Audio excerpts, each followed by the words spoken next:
Good morning everyone, this is Mahima Singh and I welcome you to my YouTube channel English with Mahima. आज हम आपके सामने tenses का एक नया सीक्वेंस लेकर आए हैं जिसे कहा जाता है प्रेजेंट परफेक्ट टेंस। ठीक है, प्रेजेंट परफेक्ट टेंस हमें पढ़ना है क्योंकि टेंसेस का जो सीक्वेंस चल रहा होता है वो अपने लेवल के अकॉर्डिंग चलता है कि एक्चुअली कहाँ पर क्या यूज करना चाहिए। तो अगर हम बात करते हैं प्रेजेंट परफेक्ट टेंस की, तो आप ये देखिए कि प्रेजेंट परफेक्ट, प्रेजेंट मतलब वर्तमान का समय, परफेक्ट मतलब कि कोई भी काम जो 100% तरीके से हो चुका है, और टेंस का मतलब टाइम। यानी प्रेजेंट परफेक्ट टेंस का जो टाइटल है वो अपने आप में आपसे ये कह रहा है कि कोई ऐसा काम है जो पीछे शुरू हुआ था लेकिन वर्तमान समय में आते आते वो पूरा हो चुका है और उसका असर वर्तमान में महसूस किया जा सकता है।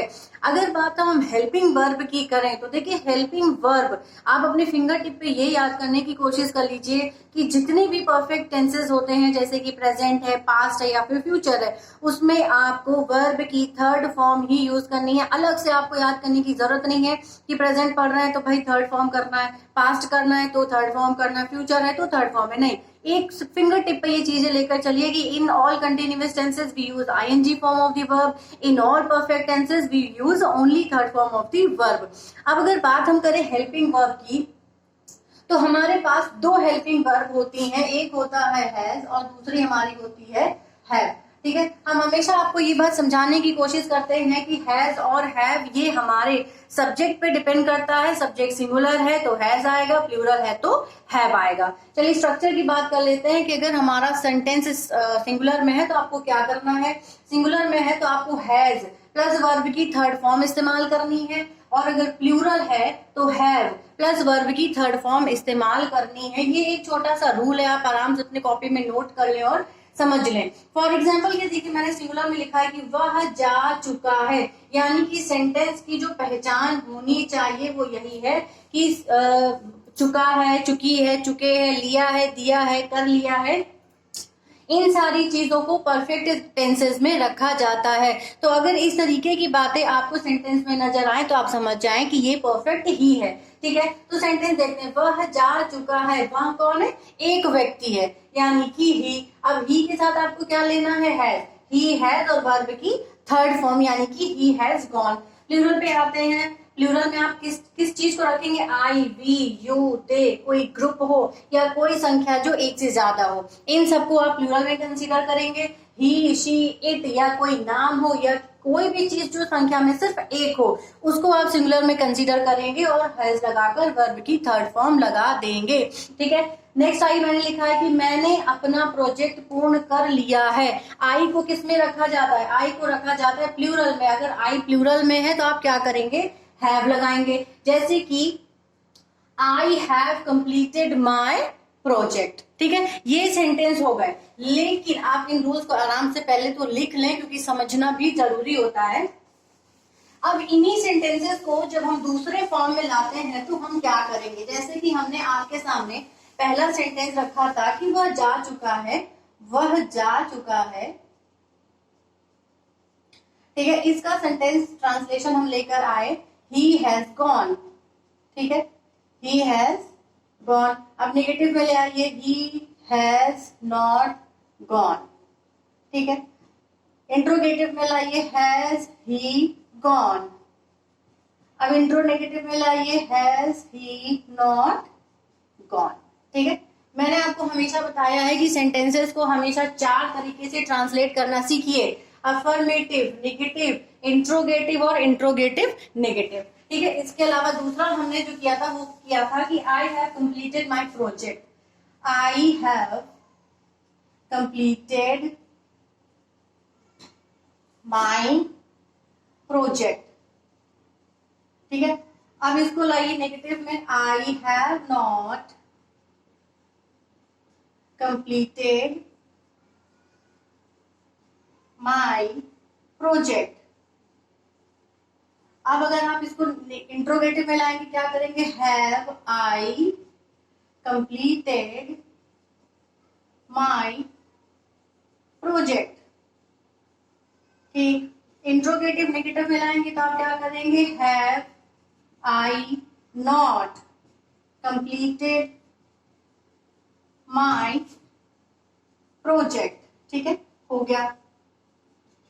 इन चार तरीकों से आपको सेंटेंस को ट्रांसफॉर्म करना सीखना ही होगा, वरना आपका टेंस पढ़ना बिल्कुल ही बेकार हो जाएगा। ठीक है, ये हो गया आपका अफर्मेटिव, ये हो गया नेगेटिव, ये इंट्रोगेटिव और ये इंट्रोगेटिव नेगेटिव। सारे रूल सारे रेगुलेशन से समझने के बाद एक चीज जो आपको परफेक्ट टेंसेस में पढ़नी होती है वो होती है, एक होती है सिंस और दूसरा आपका होता है फॉर।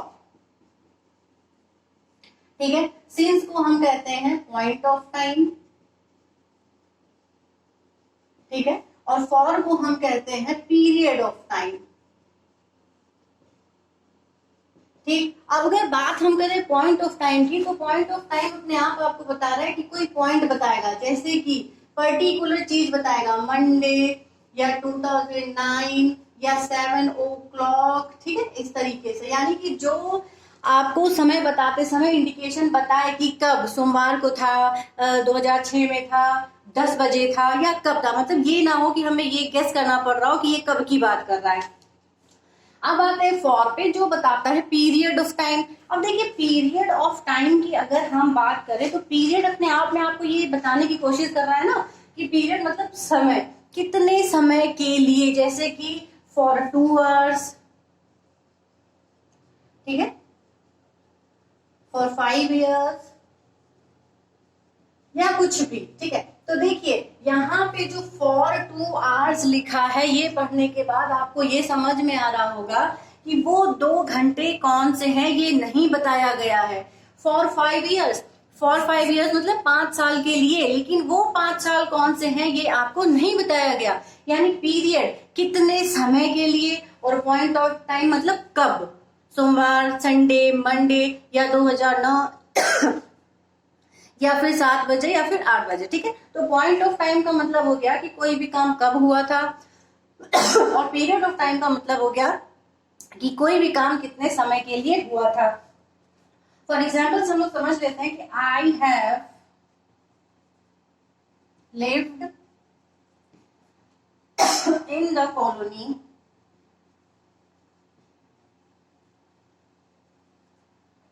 For 5 years। ठीक है, एक सेंटेंस हमने ये रखा। दूसरा लेते हैं, I have lived in this colony since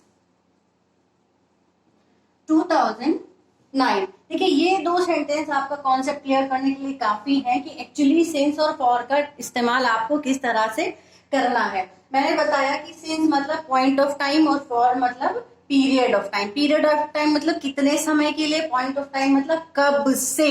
ठीक है, अब देखिए, I have lived in the colony for 5 years। For 5 years मतलब जब हम जनरल कॉन्वर्सेशंस कर रहे होते हैं तो हम ये बात करते हैं कि भाई उस जगह पे हम भी 5 साल रहे थे, 10 साल रहे थे, लेकिन कब रहे थे ये हम नहीं बताते हैं। लेकिन इसमें देखिए, I have lived in this colony since 2009, यानी कि इस कॉलोनी में मैं कब से रह रहा था, 2009 से रह रहा था।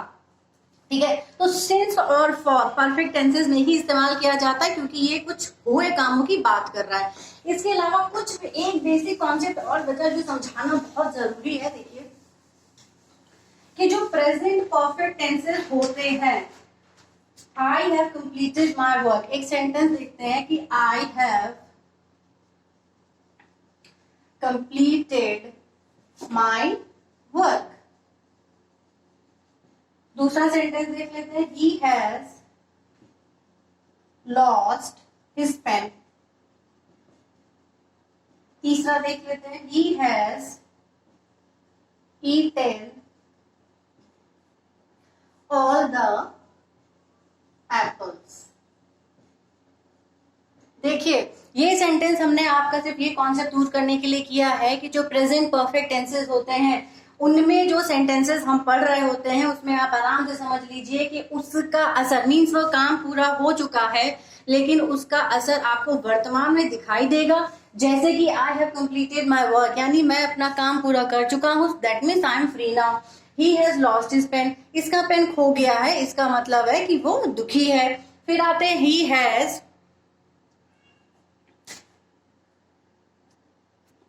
He has eaten all the apples, यानी कि उसने सारे एप्पल खा लिए हैं, अब एप्पल घर में नहीं बचे हैं। यानी आपको ये समझने की कोशिश करनी है प्रेजेंट परफेक्ट टेंस में कि जो भी काम पूरा हो चुका है उसका असर वर्तमान समय में होना ही चाहिए, तभी वो प्रेजेंट परफेक्ट होगा, वरना उसको हम लोग पास्ट इंडेफिनिट में कन्वर्ट कर देते हैं।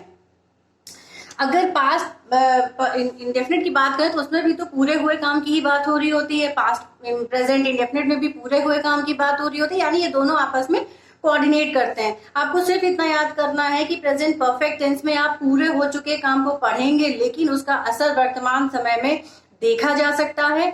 और सिंस और फॉर का इस्तेमाल भी आपको पढ़ना है। सिंस यानी पॉइंट ऑफ टाइम और फॉर मतलब पीरियड ऑफ टाइम।